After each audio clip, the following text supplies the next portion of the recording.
Sejam muito bem-vindos aqui ao meu canal Marcelo Benevides Advogados, e hoje eu vou falar sobre um tema que tem levantado aí muitas dúvidas. Muitas pessoas têm me perguntado: existe projeto de lei? Tem gente falando, pode, não pode? Então hoje eu vou falar tudo sobre isso, que é relacionado à revisão de contratos bancários devido à pandemia. Fica aqui comigo depois da vinheta que a gente vai falar tudo sobre isso.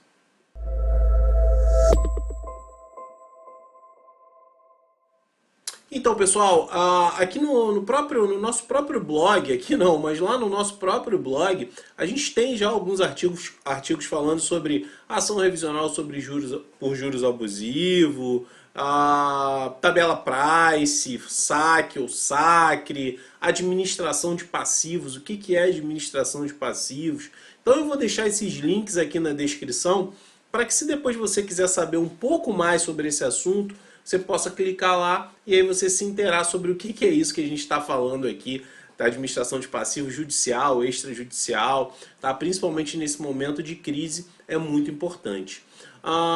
Antes de começar a falar sobre o tema do dia aqui, que é a revisão de contratos bancários devido à pandemia, eu tenho aqui algumas decisões para compartilhar com você. Eu já quero te pedir, na verdade, para você curtir esse vídeo, se inscrever no canal para não perder nenhum novo vídeo que a gente está lançando aqui. A gente está aí lançando agora, nós vamos lançar 7 vídeos em sequência, todos relacionados aí a esse período de crise, a esse período de pandemia que nós estamos vivendo. E eu tenho certeza que vão ser informações muito úteis para você e que eu tenho certeza também que você vai gostar. Tá? Vamos lá então, vamos prosseguir.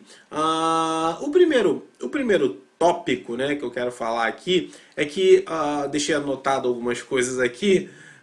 Inclusive vou deixar aqui o link do artigo, se depois você quiser acessar o artigo que eu escrevi, que fala justamente sobre essa questão da pandemia, da revisão de contratos e da pandemia.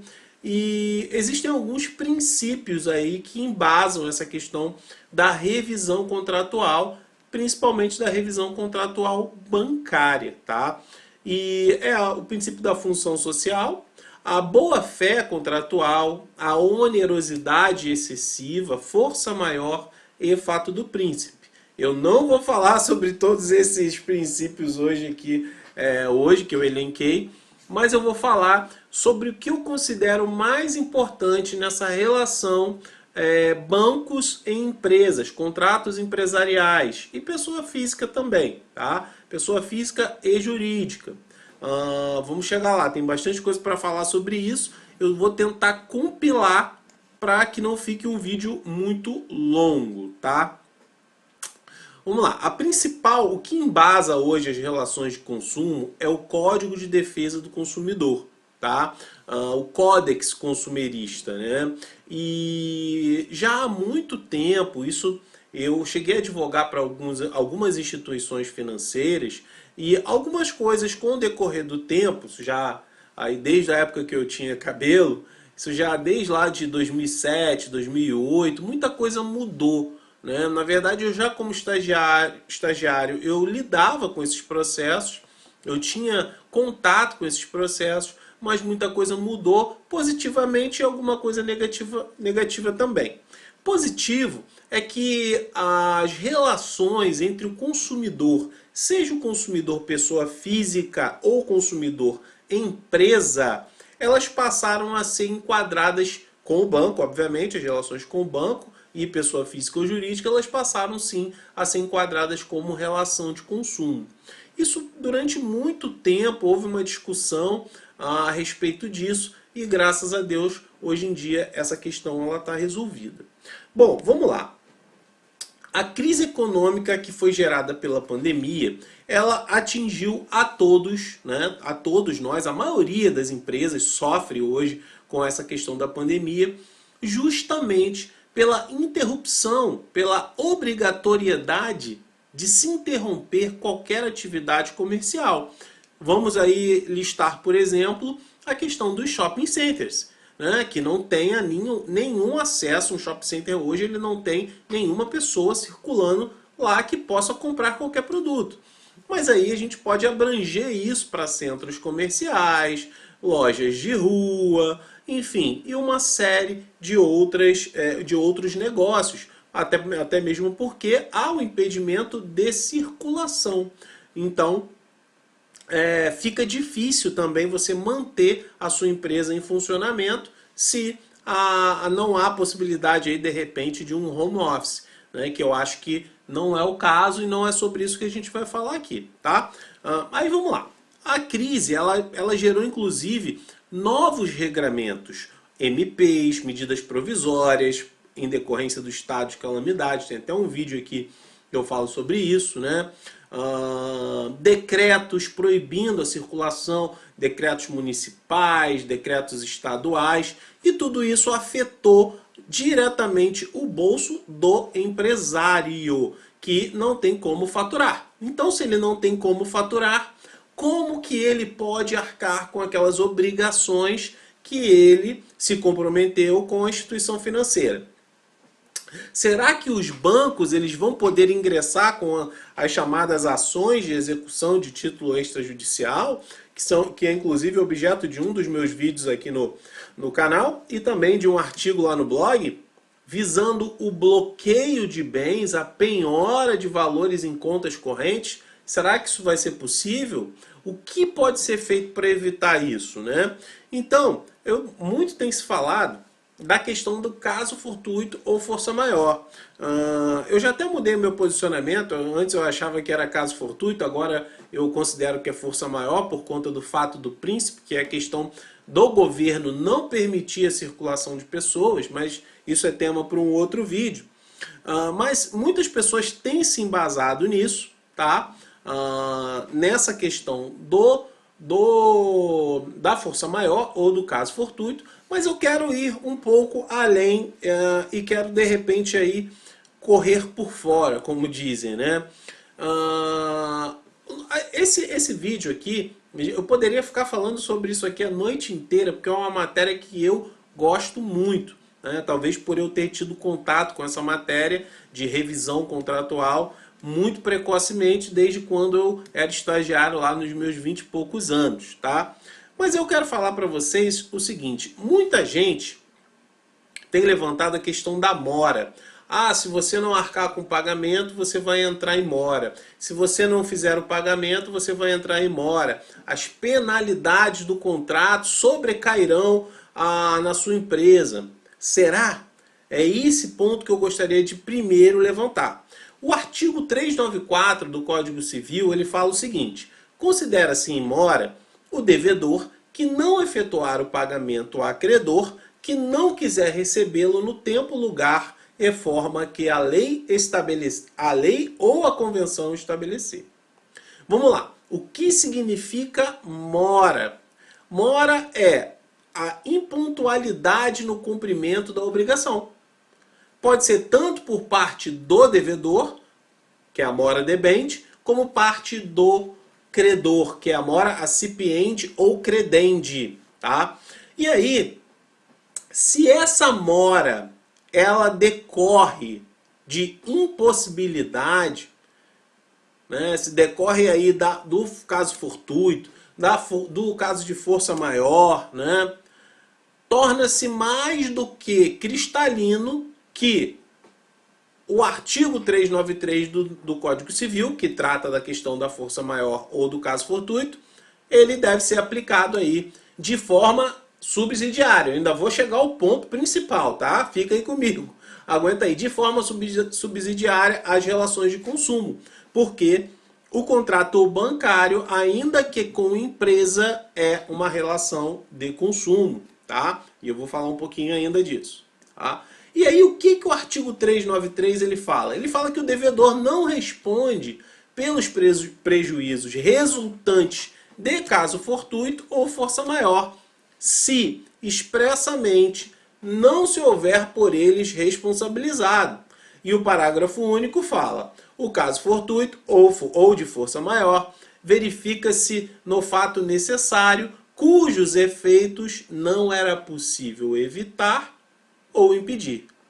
Ora, não, a gente sabe que não é novidade nenhuma que nós atravessamos aí por um sem número de decretos municipais, estaduais, que impedem o exercício do comércio. tá? Impedem o exercício do comércio.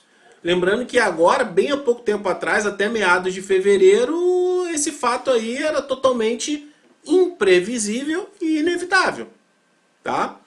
Então, se isso já não fosse o suficiente, as previsões econômicas elas também não são as melhores.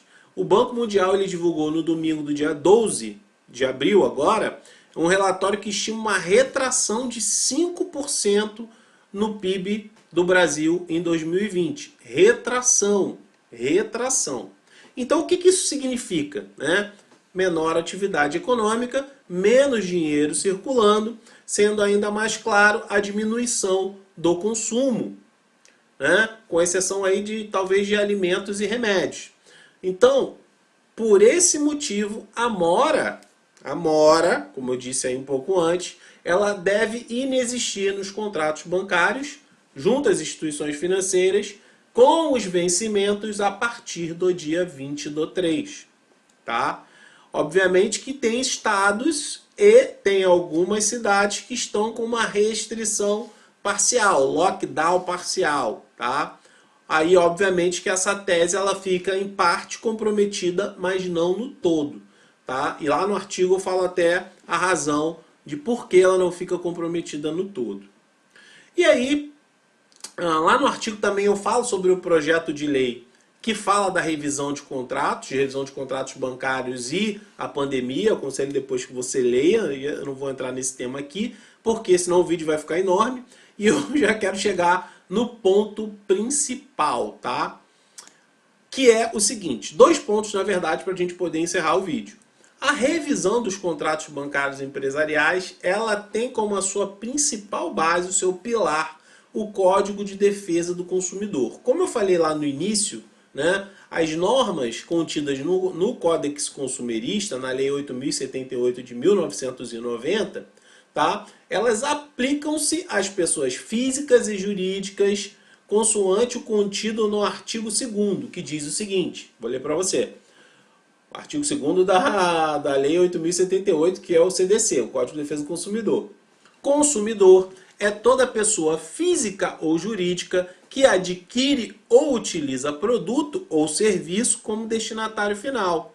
Parágrafo único. Equipara-se a consumidor a coletividade de pessoas, ainda que indetermináveis, que haja intervindo nas relações de consumo.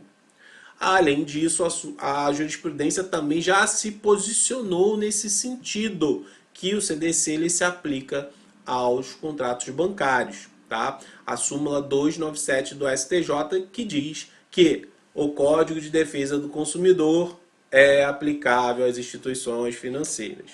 Então, passada essa primeira parte, onde a gente aí aniquila as dúvidas, né, voltadas à possibilidade da vedação ao consumidor pessoa jurídica, né, a rever contratos com base no CDC, né, eu quero falar para você o seguinte. O CDC, o Código de Defesa do Consumidor, lá no artigo 6º, tá, no inciso 5º, diz o seguinte.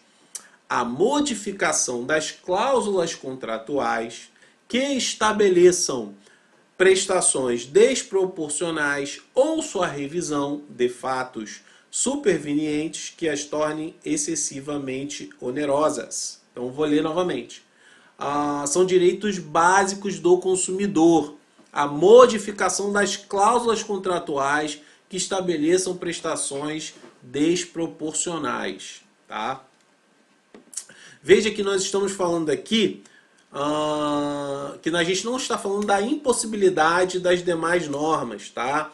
Mas eu estou levantando aqui a questão de que o Código de Defesa do Consumidor ele tem uma força protetiva, um amparo muito maior do que as normas do Código Civil, que colocariam aí, talvez por algum magistrado, né, ou por inobservância de algum colega, o banco e a empresa como se fossem iguais numa relação. E a gente sabe que, até mesmo pelo Código de Defesa do Consumidor, a empresa, em 99% das vezes, ela vai ser a parte mais vulnerável, mais fraca da relação. Né? Então, Assim fica claro que, numa situação onde uma empresa necessite dessa revisão do contrato bancário, é prudente que essa não utilize da principalmente a revisão seja feita principalmente à luz do CDC, o que vai beneficiar muito a empresa aí por conta das possibilidades e por conta aí, vamos dizer assim, de uma proteção maior em relação ao consumidor, tá? E indo para o final, não, antes eu queria falar de uma coisa, desculpa, antes eu queria falar de uma coisa, a mediação e a negociação, tá? Extrajudicial dos contratos. Por que eu quero falar isso? Tá ficando enorme o vídeo, tá com 15 minutos. Vamos lá, vamos correr. O Bacen, o Banco Central, ele expediu uma resolução, deixa eu voltar aqui, expediu uma resolução a 4782 de 2020, tá?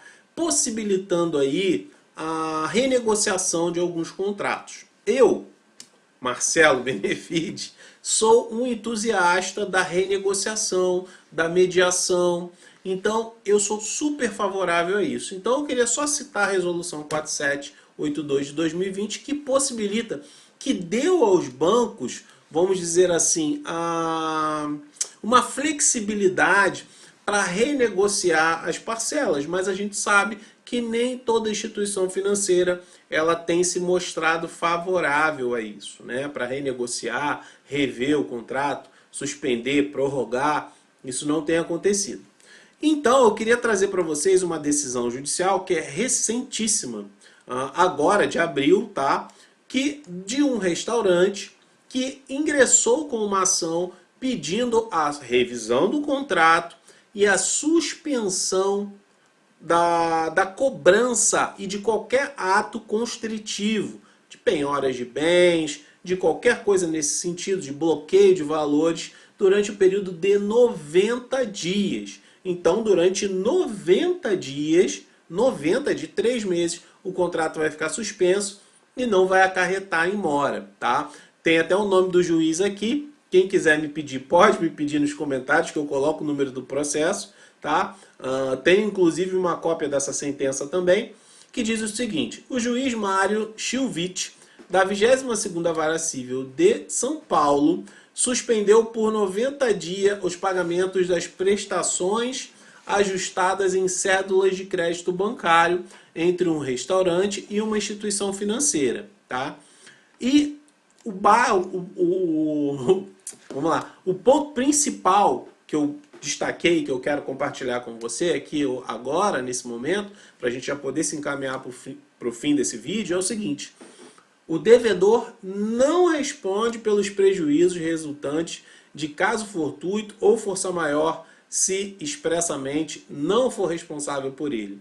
A sentença ela é grandinha, acho que ela tem mais 5 ou 6 páginas, né, relativamente grande para um processo como esse. Normalmente é uma página e meia, mas ele fundamentou muito bem a decisão. Eu li na íntegra a decisão e é isso, realmente é isso. Esse restaurante ele tinha aí 2 cédulas de crédito bancário que totalizavam 3 milhões e as parcelas elas vinham sendo pagas, porém, diante da situação econômica, tudo isso que a gente já falou aqui no vídeo, o restaurante teve que fechar as portas e alegou estar sem faturamento, que está acontecendo com milhares, dezenas de empresas, por isso pediu a suspensão temporária dos pagamentos das prestações ao banco sem a cobrança de multa.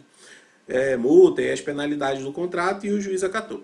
Então, o que eu considero nisso? Eu considero que é um momento, porque muitas empresas, elas estão, nesse momento, muitos empresários estão acuados, mas esse é um momento de estar ativo na linha de frente para fazer essa negociação, essa renegociação de contratos. Foi uma das primeiras coisas que eu falei numa das minhas primeiras lives lá no Instagram.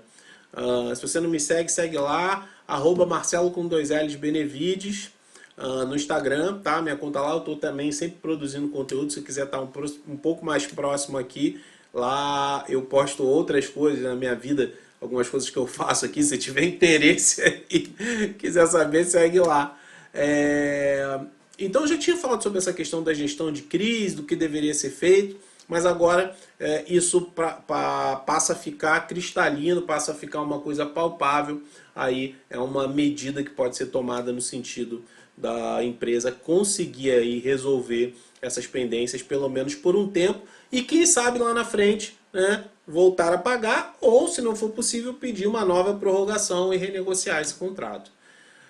Procure seu advogado de confiança, tá? Para que ele possa lhe auxiliar nessa questão. Gente, é isso. Se você gostou do vídeo, deixa aí o seu like. Não deixe de compartilhar também. Manda esse vídeo para alguém que precisa saber desse assunto, né? Dessa matéria aqui, jurídica. E até o próximo vídeo, pessoal.